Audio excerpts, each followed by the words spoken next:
নমস্কার, আমি সুকেন্দু। শুরু করছি রিপাবলিক বাংলার শনিবারের বিশেষ প্রতিবেদন আর বাংলা চার্জশিট। আজ আর বাংলা চার্জশিটে আপনাদের বলবো ট্যাংরার দে বাড়ির কথা।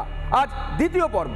হ্যাঁ, যে কথা বলছিলাম, দে পরিবারের কনিষ্ঠতম পুত্র সন্তান 27শে ফেব্রুয়ারি শিশু সুরক্ষা কমিশনের কাছে বয়ান দিয়েছে যে খুনের ঘটনার প্রত্যক্ষদর্শী সে, এবং সেও তার বাবা এবং কাকার পরিকল্পনার শিকার হয়েছিল। খুব চাঞ্চল্যকর বয়ান, কিন্তু কোনো রকমে প্রাণে বেঁচে যায় সেই দে পরিবারের সন্তান। কিন্তু সেই বয়ান শুনে হতবাক, রীতিমতো হতবাক হয়ে গিয়েছেন কমিশনের সদস্যরা। পরে হাতের শিরা এবং নলি কেটে মৃত্যু নিশ্চিত করা হয়। কি বয়ান দিয়েছিল শুনুন।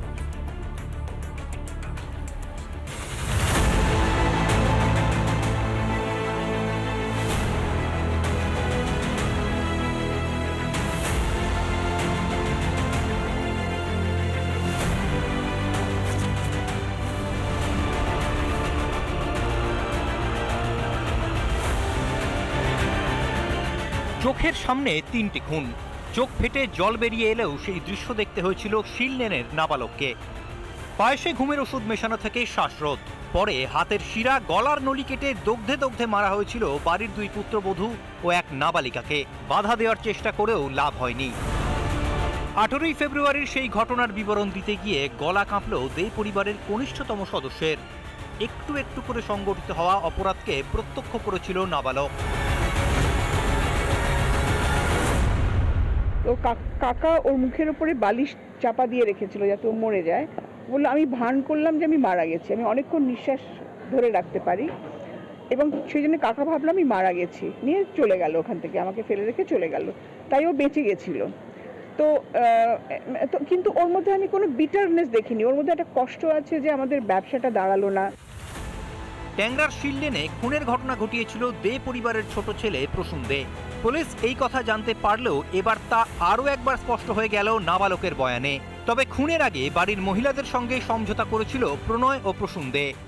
বাবা এবং কাকা মিলে প্যাক্ট করেছিল, ছাদে উঠে গেছিল। বললো যে মা আর কাকিমা শেষ মুহূর্তে রাজি হননি, কাকা এবং বাবা জোর করে ওদেরকে মেরেছিল। যখন দেখলো ও বেঁচে আছে, ও ওপরে খুঁজতে গেল, গিয়ে দেখলো যে ওর মা, কাকিমা এবং দিদি পড়ে রয়েছেন লাইফলেস অবস্থায়। তারপর ও আরও ওপরে গিয়ে দেখলো যে ওর বাবা এবং কাকা তারা সুইসাইড করবে ঠিক করেছে, এবং ওকেও কনভিন্স করে ফেলেছে। খুনের আগে হয়েছিল সমঝোতা। প্রণয় প্রসূনের সঙ্গে সমঝোতা দুই গৃহবধূর। ব্যবসা নষ্ট হয়ে গেছে, ছেঁকে ধরেছে পাওনাদাররা, তাই স্বেচ্ছা মৃত্যুকেই বেছে নেওয়া হচ্ছে।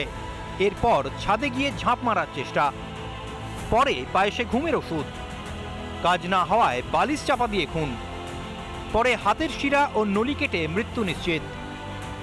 কিন্তু এই যে চাঞ্চল্যকর গোটা তথ্যগুলো দিয়েছে সেই নাবালক, তা শুনে কিন্তু রীতিমতো আতঙ্কে পড়ে গিয়েছে গোটা এলাকাবাসী। কারণ যে বয়ান সে এখনো পর্যন্ত দিয়েছে তা শুনলেই কিন্তু রীতিমতো ভয় লাগবে। কারণ পাওনাদারদের থেকে বাঁচার জন্য নিজের গোটা পরিবারকে এইভাবে দুই ভাই মিলে যেভাবে শেষ করতে চেয়েছিল, তা কিন্তু বলাই বাহুল্য অত্যন্ত অবাক করার মতো ঘটনা।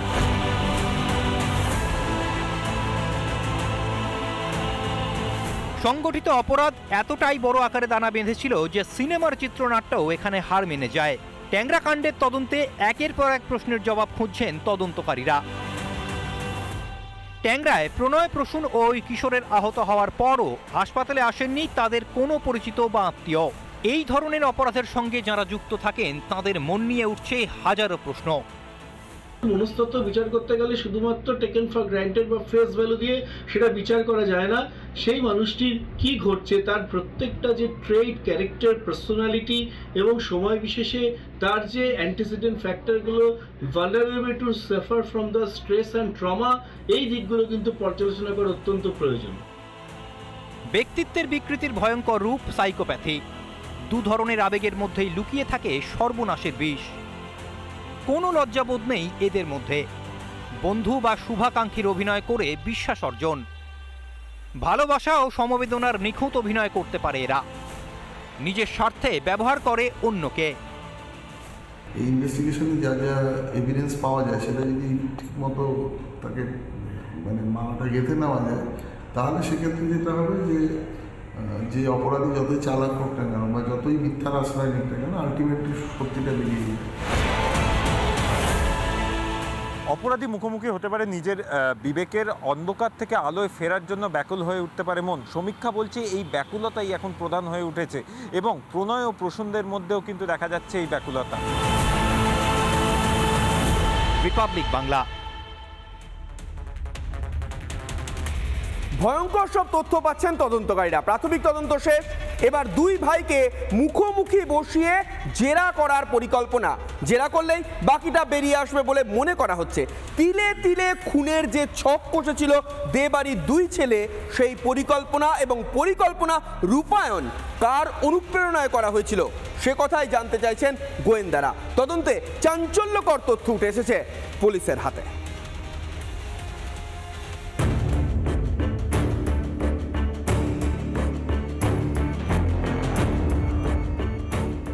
একটা নয়, একাধিক অভিযোগ রয়েছে প্রসূনদের বিরুদ্ধে। হাত কাটা থেকে শুরু করে খুন করা, ধাপে ধাপে পরিকল্পনা অনুযায়ী অপরাধকে বাস্তবে রূপান্তরিত করেছেন প্রসূন। অপরাধী মন, তাই একটুর জন্য হাত কাঁপেনি তাঁর। ছোট ভাই প্রসূন দে তিনি এতদিন ধরে দাবি করে আসছিলেন যে তার স্ত্রী এবং তার বৌদি নিজেরাই নাকি হাত কেটেছেন, কিন্তু এবার পুলিশের সামনে তিনি সত্যি কথাটা স্বীকার করে ফেলেছেন।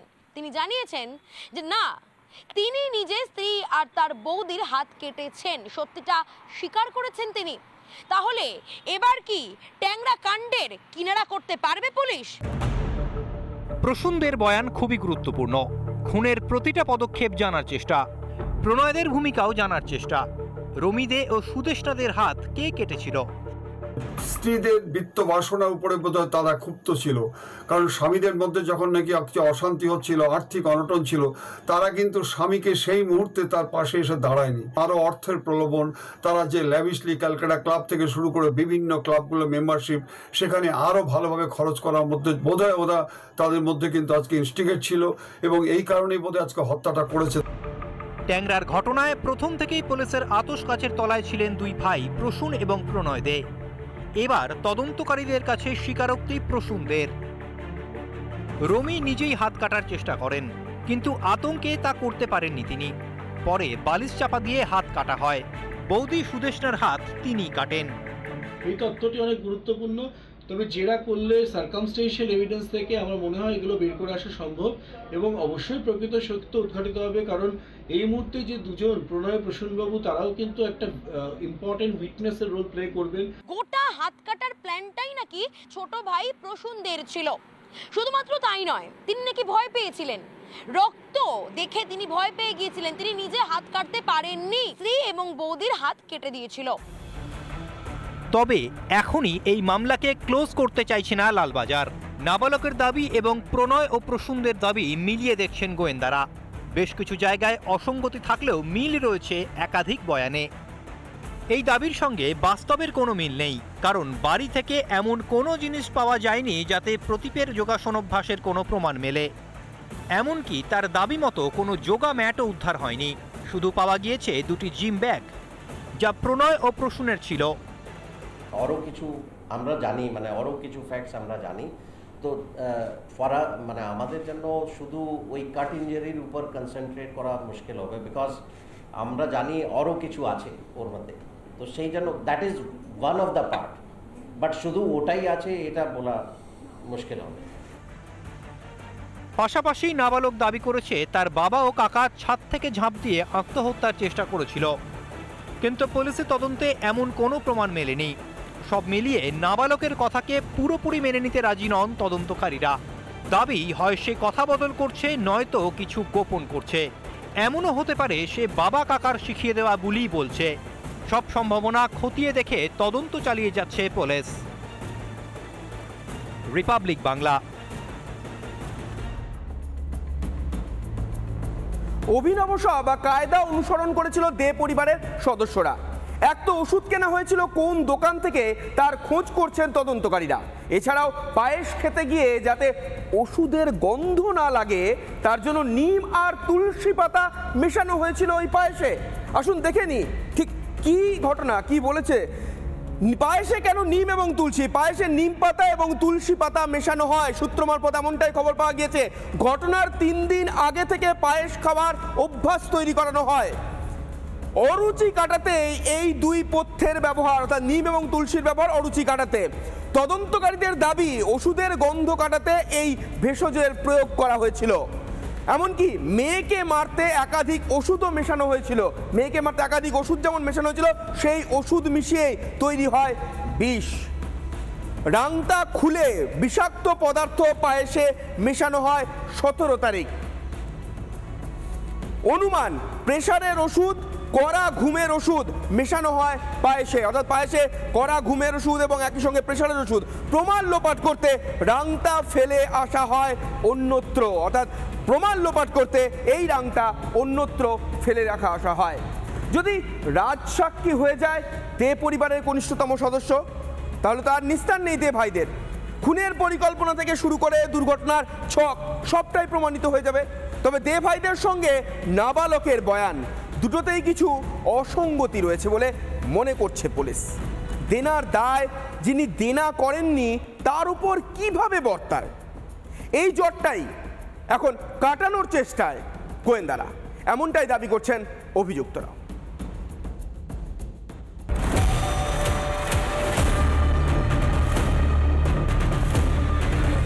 একটু একটু করে কাটছে জট।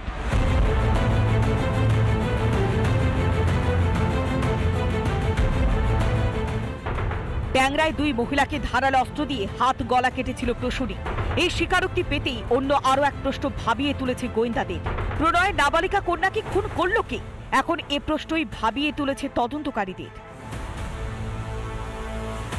ট্যাংরা কাণ্ডের 10 দিন পার, কিন্তু এখনো পর্যন্ত ধোঁয়াশা কাটছে না। পুলিশ সূত্রে খবর, সেই পায়েসের মধ্যে ঘুমের ওষুধ মিশিয়েছিল বড় ভাই।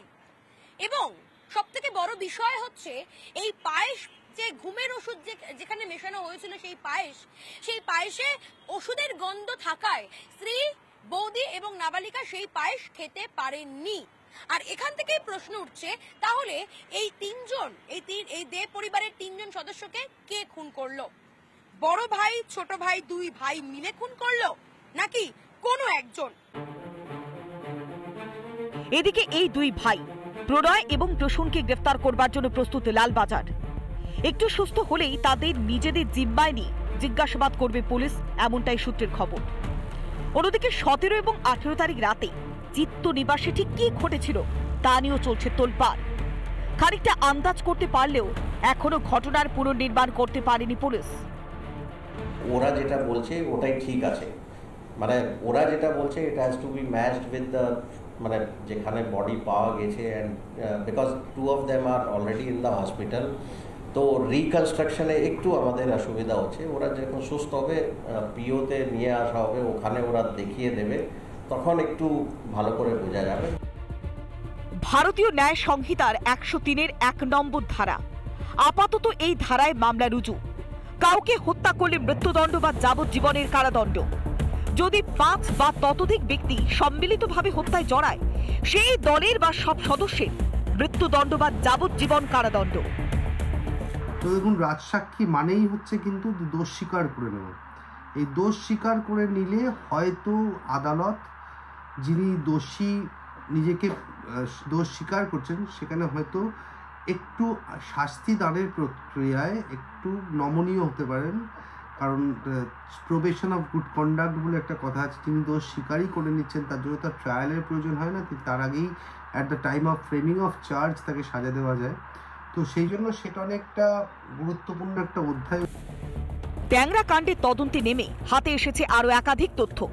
সূত্রের খবর, যে পায়েসে ঘুমের ওষুধ মেশানো হয়েছিল সেখানে তুলসী এবং নিম পাতা দেওয়া হয়। তবে ঘুমের ওষুধ পায়েসে কে মিশিয়েছিল তা জানতেই এবার তদন্ত শুরু করেছে পুলিশ। এরকম একটা সমাধান বের করা, তার কোনো মানসিকভাবে অথবা সামাজিকভাবে ওর কি ফলাফল হতে পারে ওটা না দেখে এরকম একটা প্রতিক্রিয়া করাও দেখা দিয়েছে। ফলে এটাও জানা খুব দরকার কি ক্যারেক্টারটা কিরকম ছিল। 2 গৃহবধূ এবং প্রসূনদের হাতে কাটা দাগ নাবালকের হাতেও। দাগ নেই অভিযুক্ত প্রণয়দের হাতে। ভয়ের কারণেই কি নিজের হাত কাটতে পারেনি প্রণয়? আইনে চলে না।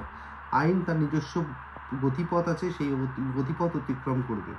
সেখানে যিনি বেঁচে আছেন তার বিরুদ্ধে যেহেতু উনি এই বাকিদের মৃত্যুর জন্য দায়ী, তাই জন্য বলে অভিযোগ করা হয়েছে বা অভিযোগ এই মুহূর্তে তদন্তে উঠে এসছে, তাই জন্য ওনার বিরুদ্ধে যে মার্ডার চার্জ সেই অনুযায়ী বিচার হবে। তদন্তে আরও জানা যাচ্ছে 18 ফেব্রুয়ারি সকালেই খুন হয়েছিলেন 2 মহিলা এবং নাবালিকা। খুনের পর সারাদিন অভিযুক্ত 2 ভাই বাড়িতেই চুপচাপ বসেছিলেন। পরে রাতে গাড়ি নিয়ে বেরিয়ে পড়েন তারা। কিন্তু আরও একাধিক প্রশ্ন ভাবিয়ে তুলেছে গোয়েন্দাদের। 18 তারিখ পাওনাদারেরা আসবে বাড়িতে, তাই কি আগে থেকেই খুন এবং আত্মহত্যার সিদ্ধান্ত?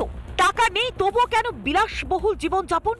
ঋণের বোঝাই কি অপরাধের পথ ধরালো? হয়তো পুরোটাই জানা যাবে গ্রেফতারের পর। রিপাবলিক বাংলা।